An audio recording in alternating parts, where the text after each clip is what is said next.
what I wanted to talk about for this last segment is contained in this packet of paper, which my poor little stapler could barely contain. And it's about Assassin's Creed specifically. Assassin's Creed. I have always. Well, let me go back.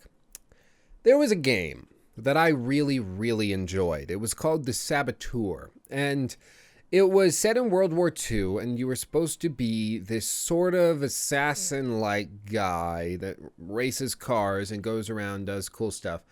In World War II, and it had some cool art direction. Like when you were in the area of the map where the Nazis controlled, everything would be black and white, except for like blood, for instance. But when it was liberated, it would turn back into color, and it retrieved life, or whatever you want to call it.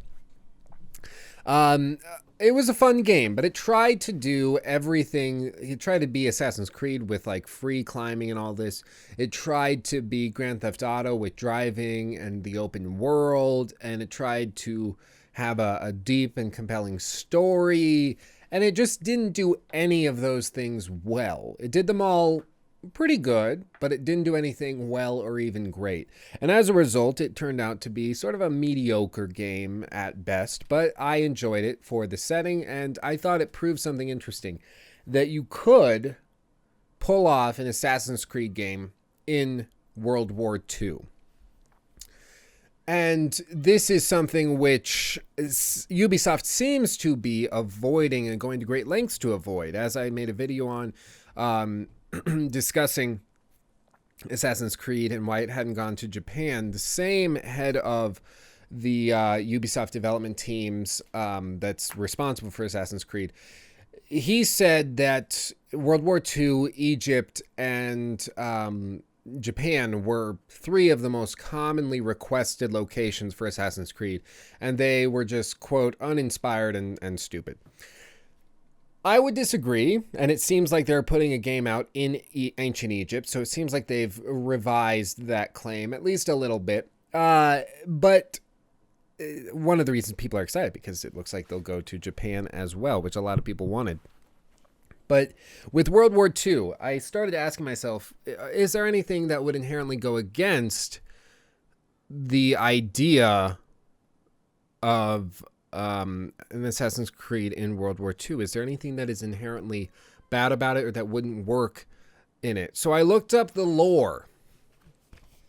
That's what this is. I looked up the lore of Assassin's Creed in general. This packet contains basically the entire plotline for the entirety of Assassin's Creed, from the inception of the Assassins down all the way through World War II and even the events of the film, which is kind of cool.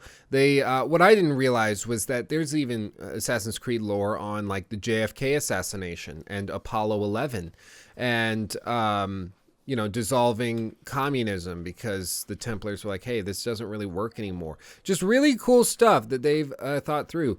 And what I didn't realize was that World War II lore, the lore on Hitler, for instance, it's all based with in Assassin's Creed 2. There's actual like little clips and things that you can find in Assassin's Creed 2 which explain Hitler and whether or not he was a Templar and how all that worked. Now, with this specifically, let me find this particular passage. One of the reasons I was told that Assassin's Creed would not work in World War II was because of the lore and how controversial the story could be if they were to go through with it. And I was like, well, what is, like, really? Like, is it that bad? And turns out that according to the Assassin's Creed lore, World War II was a time of Templar excitement. Essentially, there was a joining of powers. The Axis and the Allies were actually fighting together, but against each other at the same time. While we do meet Winston Churchill in Assassin's Creed Syndicate, at that time he seemed sympathetic to the assassins, but it turns out he, at some time between then and when he actually like was running in World War II and was the prime minister. It turns out he was like infiltrated by the Templars. So Winston Churchill, Stalin, JFK, and Hitler were all Templars around the time of the war. And as a result of this, Hitler started doing stuff, and they all started kind of working together. And they wanted to do this so that they could control the populace and hopefully create a new world order. It doesn't make a whole lot of sense because, I mean, friggin' the Axis and the Allies both being freaking Templars, so they're fighting against each other, even though like Hitler had his own motivations and wanted world domination, and the US was like, no, let's just stop fighting, guys, let's just stop. And Japan's like, we want all the water. It's convoluted. It's convoluted, and it doesn't make a lot of sense, to be completely honest and completely fair.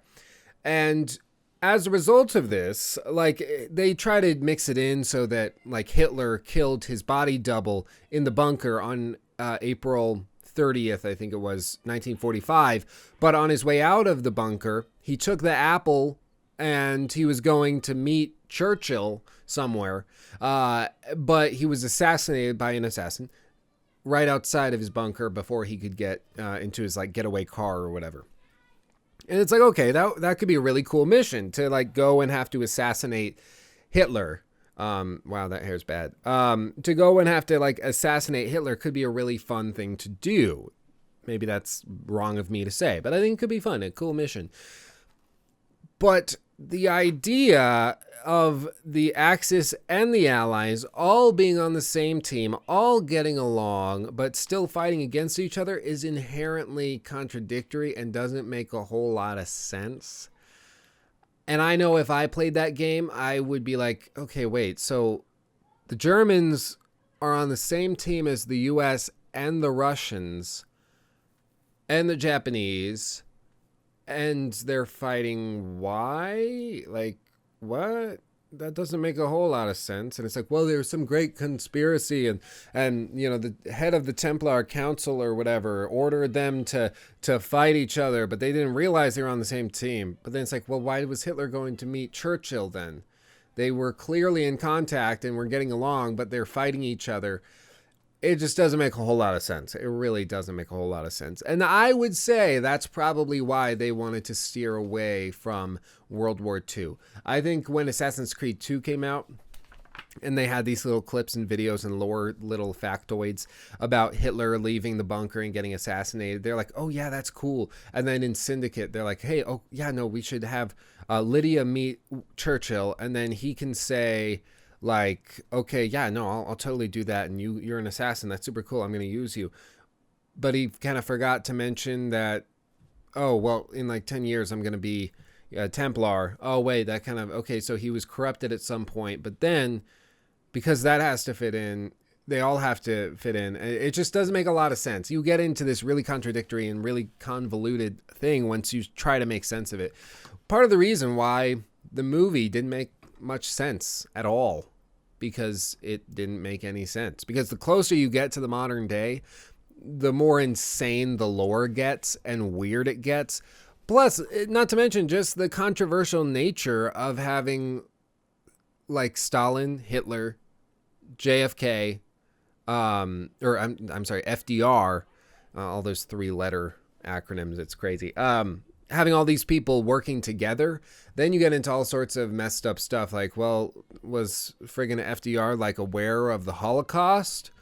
Is that like, was he cool with that? Or was he just like, hey, don't do that, that's bad, oh no, okay, lots of dead Jews, oh no.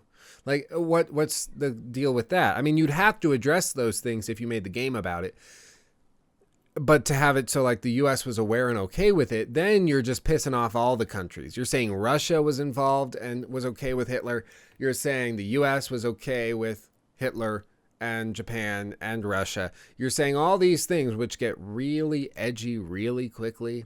And my guess would be they just don't want to touch it. They don't want to touch it. They're like, we should go to World War II and do a game on that, but it's going to raise such hellfire. Let's just go back like 4,000 years and do a video on a video game on ancient Egypt. Let's do that. And I'm okay with that. I think it's a good idea because I would like another Saboteur or a remake of the Saboteur or something in World War II that's in that same vein. I think it'd be super fun to climb like crumbling buildings during a bombing raid or something. That could be a blast. But for the sake of Assassin's Creed, I just don't think it's in the stars. I really just don't think it would make much sense according to the lore that they've already committed to. They'd have to contradict themselves again to make it make any sense at all. And by that point, the lore doesn't mean anything. So might as well just go back in time and do a video or do a game in Egypt. Hey, did you like that? Well, that was just an extra of the full show that I do every weekend. So if you haven't seen it already, make sure to check it out. Ad card things popping up everywhere. And subscribe if you haven't already.